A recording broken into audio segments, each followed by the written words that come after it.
Ողջույն, եթե կարծում ես, որ վայելել ես բոլոր համեղ ճաշատեսակները, սակայն այդ ճաշացանկում չաշաշուլին չկա, ուրեմն դու բաց ես թողել համեղ ճաշերից մեկը։ Եկեք այսօր միասին պատրաստենք վրացական չաշաշուլի։ Եվ այսպես, տավարի միսը կտրատում ենք փոքր կտորներով, ինչպես ներկայացնում եմ տեսանյութում։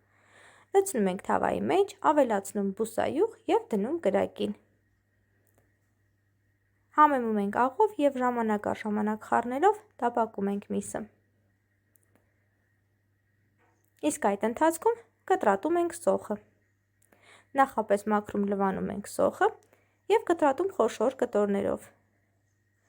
Վերցնում ենք 1-2 գլուխ սոխ, իհարկե կախված և սոխի չափից և մսի քանակից։ Ավելացնում ենք մսին և շարունակում տապակել։ Իսկ այդ ընթացքում կտրատում ենք մյուս բաղադրիչները։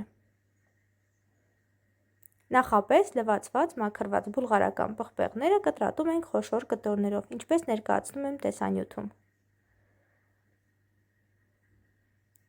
Ավելացնում ենք մսին, այնուհետև կտրատում ենք լոլիկները, նորից խոշոր կտորներով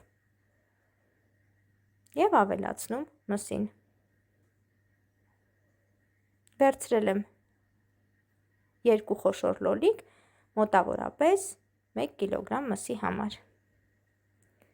Այս ամենը լավ խառնում ենք և շարունակում տապակել, մինչև բաղադրիչները փափկեն,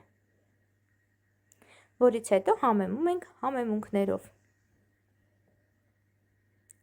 Համեմունքներից ավելացնում եմ սև պղպեղ, հաղացած քաղցր կարմիր պղպեղ, մի փոքր աջիկա չորացրած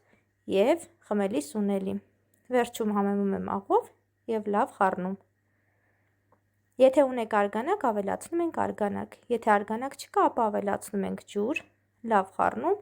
և ծածկում կափարիչով։ Մարմանդ կրակով եփում ենք 1,5 ժամ։ Մոտավորապես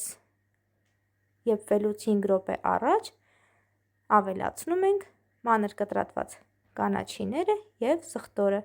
Ես այսօր վերցրել եմ համեմ, դուք կարող եք վերցնել այլ կանաչիներ։ Սխտորը վերցրեք ըստ ճաշակի, ես ավելացնում եմ 2 պճեղ։